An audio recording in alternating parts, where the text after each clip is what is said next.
بسم اللہ الرحمن الرحیم۔ جی این سٹوری دیکھنے والے تمام دوستوں کو السلام علیکم۔ پیارے دوستو، پرانے زمانے کا ذکر ہے۔ کسی ملک کے ایک گاؤں میں ایک غریب بیوہ عورت رہتی تھی۔ اس کے 3 بیٹے تھے۔ ان میں سے ایک کی عمر 9 سال تھی، دوسرے کی 10 سال اور تیسرے کی 12 سال۔ غریب عورت کپڑے پر ریشم کے دھاگوں سے خوبصورت پھول پتیاں بناتی اور یہ کپڑا شہر لے جا کر بازار میں بیچ ڈالتی۔ اس سے وہ اپنا اور اپنے 3 بچوں کا پیٹ پالتی تھی۔ 3 لڑکے گاؤں کے اسکول میں پڑھنے جایا کرتے تھے۔ ایک دن غریب عورت بازار میں کپڑا بیچ کر کھانے پینے کی چیزیں خریدنے جا رہی تھی کہ راستے میں ایک تصویر کی دکان پر اس نے ایک بہت خوبصورت تصویر دیکھی، جس میں ایک خوشنما محل بنا ہوا تھا۔ محل میں بہت ہی خوبصورت باغیچہ تھا، جس میں رنگ برنگے پھول اور پھلوں کے پودے اور درخت تھے۔ ادھر بہت سے پرندے اور ہرن کھڑے تھے۔ یہ سب اصلی معلوم ہوتے تھے۔ عورت کو یہ تصویر بہت پسند آئی۔ اس نے سوچا کہ اگر میں کپڑے پر اس تصویر کے نمونے کا محل اور باغیچہ کاٹ لوں تو کیسا اچھا ہو۔ یہ سوچ کر اس نے تصویر خریدی اور جو باقی پیسے بچے تھے اس سے کھانے پینے کی چیزیں خرید لیں۔ وہ عورت جب گھر آ رہی تھی، اسے راستے میں خیال آیا کیسا اچھا ہوتا کہ اس کے پاس ایک ایسا ہی خوبصورت محل ہوتا۔ وہ کتنے آرام چین سے اس میں رہتی۔ مگر یہ سب باتیں خواب کی طرح تھی۔ بھلا غریب عورت کو ایسا محل کہاں سے مل سکتا تھا؟ جب وہ گھر پہنچی تو اس نے اپنے بیٹوں کو وہ تصویر دکھائی۔ انہیں بھی وہ بہت پسند آئی اور سب نے اس کی بہت تعریف کی۔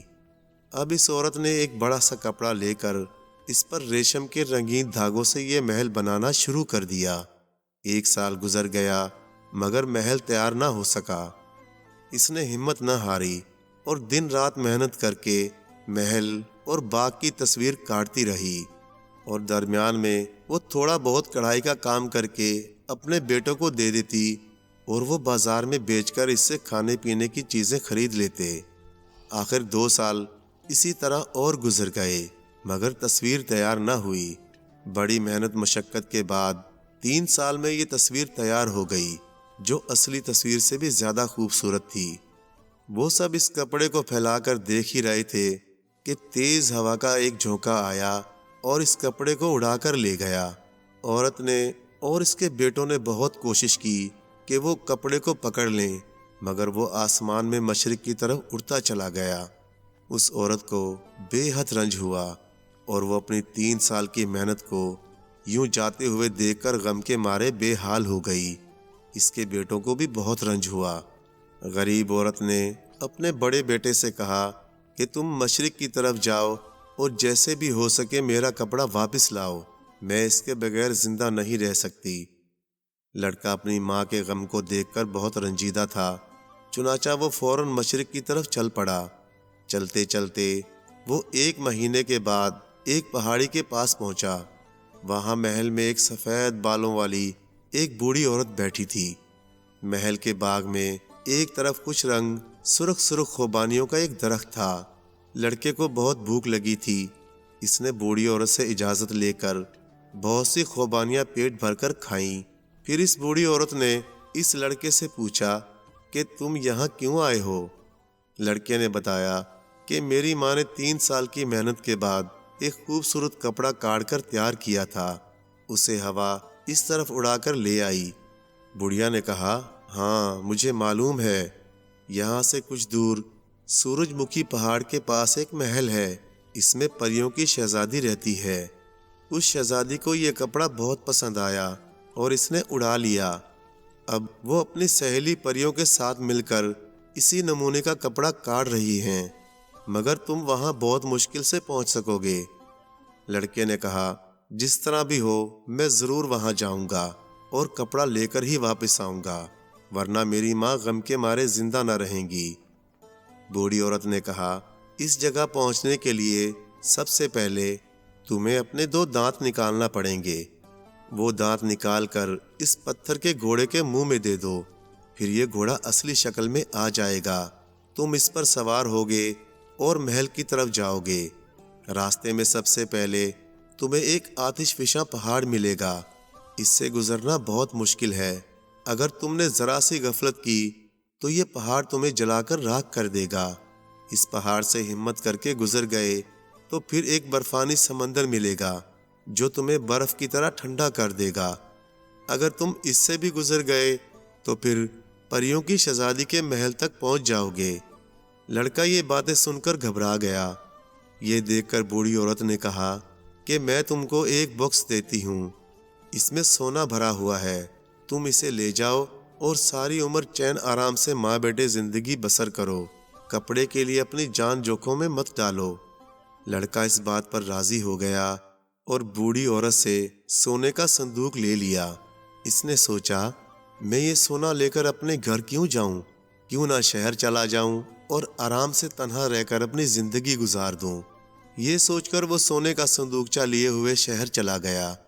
بہت دن ہو گئے لیکن جب اس عورت کا بیٹا واپس نہ آیا تو وہ اس غم سے سوکھ کر کانٹا ہو گئی۔ اس نے اپنے دوسرے بیٹے جو 10 سال کا تھا کہا کہ تمہارا بھائی لوٹ کر نہیں آیا، نہ جانے اس پر کیا بیتی، اب تم جلدی جاؤ اور اپنے بھائی کو اور کپڑے کو تلاش کر کے لاؤ۔ یہ لڑکا ماں کے کہنے پر چلا گیا۔ وہ 20 روز کے بعد اسی محل میں پہنچا جہاں بڑھیا رہتی تھی۔ بڑھیا نے اس سے آنے کا سبب پوچھا۔ جب اس نے بھی اپنی ماں کے کپڑے کا حال بتایا تو بڑھیا نے پہلے لڑکے کی طرح اسے بھی ساری باتیں بتائیں اور کہا تم اس مصیبت میں کیوں پڑتے ہو، میں تمہیں سونے سے بڑا صندوقچہ دیتی ہوں، وہ لے جاؤ۔ دوسرا لڑکا بھی صندوقچہ لے کر پہلے لڑکے کی طرح شہر چلا گیا اور گھر لوٹ کر نہیں گیا۔ اب غریب عورت کو اور بھی دکھ ہوا۔ اسے اپنے دونوں بیٹوں کی بھی فکر تھی اور اپنے کپڑے کا غم بھی تھا۔ اسی غم میں وہ بے حال ہو کر بیمار ہو گئی۔ اس کے چھوٹے بیٹے نے اس کا یہ حال دیکھا اور ارادہ کیا کہ وہ اپنے بھائیوں اور کپڑے کی تلاش میں جائے گا۔ ماں نے مجبور ہو کر اسے جانے کی اجازت دے دی۔ پڑوسی عورتیں اس غریب عورت کی دیکھ بھال کرتی رہیں۔ چھوٹا بیٹا روانہ ہو کر اسی محل میں پہنچا۔ اسے وہ بڑھیا ملی اور اس نے وہی ساری باتیں اسے بتا دیں جو پہلے دونوں لڑکوں کو بتائی تھیں، اور سونے کا صندوقچہ دے کر کہا تم آرام سے اپنے گھر واپس چلے جاؤ۔ مگر اس لڑکے نے کہا کہ میں یہ نہیں لوں گا، میں شہزادی کے محل جا کر اپنی ماں کا کپڑا واپس لاؤں گا۔ آخر لڑکے نے پتھر مار کر اپنے آگے کے 2 دانت توڑے اور پتھر کے گھوڑے کے منہ میں لگا دیے۔ گھوڑا پتھر سے اصلی گھوڑا بن گیا اور ہنہنانے لگا۔ پھر اس نے خوب سرخ خوبانیاں کھائیں۔ لڑکا اس پر سوار ہو گیا اور گھوڑا تیزی سے پہاڑ کی طرف چلا گیا۔ راستے میں بڑھیا کا بتایا ہوا آتش فشاں پہاڑ ملا۔ لڑکا بڑی ہمت اور احتیاط سے اس کے شولوں سے بچ کر گھوڑے کو وہاں سے نکال کر لے گیا۔ کچھ دور جانے کے بعد اسے برفانی سمندر ملا۔ گھوڑا جو ہی اس میں چلنے لگا تو لڑکے کا سارا بدن برف کی طرح ٹھنڈا ہو گیا، مگر وہ بڑی ہمت سے گھوڑے پر بیٹھا ہوا سمندر سے گزر گیا۔ چلتے چلتے سامنے پریوں کی شہزادی کا خوشنما محل نظر آنے لگا۔ دور سے پریوں کے گانے کی آوازیں آ رہی تھیں۔ لڑکا ان کی آواز سنتا ہوا محل کے اندر چلا گیا۔ وہاں اس نے دیکھا کہ شہزادی اور پریاں بیٹھی کپڑے پر اس کی ماں کی بنائی ہوئی تصویر کا نمونہ کاڑ رہی ہیں۔ لڑکے کو دیکھ کر وہ سب حیران رہ گئیں اور اس سے پوچھا کہ تم کون ہو اور یہاں کیسے آئے؟ لڑکے نے بتایا کہ تم نے میری ماں کا بنایا ہوا کپڑا لے لیا ہے، میں وہ کپڑا لینے آیا ہوں۔ شہزادی نے کہا ہم اس تصویر کے نمونے کو کپڑے پر کاڑ رہے ہیں، تم آج کی رات یہاں رہو، ہم رات بھر میں اسے ختم کر لیں گے، پھر تم اسے لے جانا۔ لڑکا راضی ہو گیا۔ شہزادیوں نے لڑکے کو خوب عمدہ اور نفیس کھانے کھلائے۔ لڑکا تھکا ہوا لگ رہا تھا، کھانا کھا کر سو گیا۔ آدھی رات کو جب وہ اٹھا تو شہزادی اور پریاں چپکے چپکے آپس میں باتیں کر رہی تھیں کہ ہم نے جو تصویر کاڑی ہے وہ تو اچھی نہیں بنی، ہم یہ تصویر لڑکے کو نہیں دیں گے، اس کو کچھ اور تحفے میں دے کر رضامند کر لیں گے اور یہاں سے چلتا کر دیں گے۔ پریاں سمجھ رہی تھیں کہ لڑکا سو رہا ہے، وہ چپ چاپ لیٹا ان کی باتیں سنتا رہا۔ پھر شہزادی اور پریاں سب کی سب سو گئیں۔ لڑکا چپکے سے اٹھا اور اپنی ماں کا بنایا ہوا کپڑا لے کر گھوڑے پر سوار ہو کر اسے سر پٹ دوڑاتا ہوا وہاں سے نکل گیا۔ راستے میں برفانی سمندر اور آتش فشاں پہاڑ سے گزرتا ہوا بڑھیا کے محل میں آیا۔ بڑھیا نے اسے دیکھ کر بہت تعجب کیا اور اس کی بہادری اور ہمت کی بہت تعریف کی۔ اس نے سارا حال بڑھیا کو بتایا اور گھوڑے کے منہ سے اپنے دانت واپس لے کر اپنے منہ میں لگا لیے۔ گھوڑا پھر پتھر کا ہو گیا۔ بڑھیا نے لڑکے کی بہادری سے خوش ہو کر اسے سونے کا بھرا ہوا صندوقچہ بھی دے دیا۔ وہ خوشی خوشی وہاں سے سب چیزیں لے کر اپنے گھر روانہ ہوا۔ جب گھر پہنچا تو اس کی ماں کی حالت پہلے سے بھی زیادہ خراب تھی۔ وہ اپنے بیٹوں کے غم میں دن رات روتی رہتی تھی، جس سے اس کی آنکھوں کی بینائی جاتی رہی اور وہ اندھی ہو گئی۔ ہمسایہ کی عورتیں اسے کھانے پینے کو دیتیں اور اس کی خدمت کرتی رہتی تھیں۔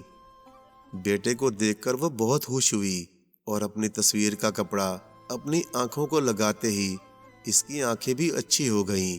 اسے سب کچھ نظر آنے لگا۔ اس نے کپڑے کو پھیلایا اور دیکھنے لگی۔ دیکھتے ہی دیکھتے وہ کپڑا پھیل کر بہت لمبا چوڑا ہو گیا اور تھوڑی دیر اس کے ٹوٹے ہوئے گھر کی جگہ ایک بہت بڑا محل کھڑا نظر آنے لگا۔ اس میں تصویر کی طرح اصلی پھولوں اور پھلوں کا ایک خوشنما باغ پھلا پھلا دکھائی دینے لگا اور بہت سے چرند پرند وہاں دوڑنے پھرنے لگے۔ غریب عورت اور اس کا لڑکا یہ دیکھ کر بہت خوش ہوئے کہ ان کے خوابوں کا محل ان کے سامنے آ گیا۔ بڑھیا نے جو سونے کا بھرا ہوا صندوقچہ دیا تھا، اس سے کھانے پینے کا خرچ کرنے لگے۔ اس محل میں ہر قسم کا بیٹھنے اور سونے کا سامان اعلیٰ قسم کا موجود تھا۔ اب یہ دونوں ماں بیٹے آرام سے رہنے لگے۔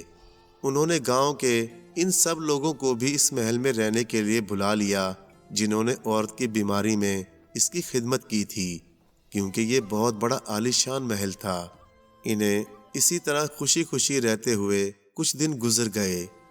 غریب عورت کو اب اپنے دونوں بیٹوں کا غم تھا۔ وہ سوچتی تھی کہ نہ جانے ان کو کیا ہو گیا اور کہاں کس مصیبت میں پھنس گئے۔ ایک دن ان کے محل میں دو فقیر بھیک مانگتے ہوئے آئے۔ یہ دونوں لڑکے غریب عورت کے بیٹے تھے۔ انہوں نے شہر میں رہ کر اپنا سونا تھوڑے دنوں میں عیش و آرام میں خرچ کر کے ختم کر دیا اور برے حال میں بھیک مانگنے لگے۔ اس محل کو دیکھ کر وہ سمجھے تھے کہ یہ شاید کسی امیر آدمی کا محل ہے اور یہاں بھیک مانگنے آ گئے۔ ان کے چھوٹے بھائی نے انہیں دیکھا تو فوراً پہچان لیا، پھر ان کو ماں کے پاس لے آیا۔ ان دونوں بھائیوں نے ماں کے قدموں میں گر کر معافی مانگی اور رو رو کر اپنی غلطی کا سارا حال سنایا۔ ماں نے ان کو گلے لگا کر ان کا قصور معاف کر دیا اور یہ سب خوب آرام سے زندگی بسر کرنے لگے۔ اب تینوں لڑکوں نے خوب محنت کر کے پڑھنا لکھنا بھی سیکھ لیا اور اسی طرح چھوٹے بھائی کی ہمت اور محنت نے سب کے دن پھیر دیے اور ان کی ماں کی محنت کا انعام خدا نے سب کو دے دیا۔ پیارے دوستو، کہانی اچھی لگے تو لائک کریں، چینل کو سبسکرائب کریں اور مزید اسی طرح کی قصے کہانیاں دیکھنے کے لیے دیکھتے رہیں جی این اسٹوری ٹی وی۔ جزاک اللہ۔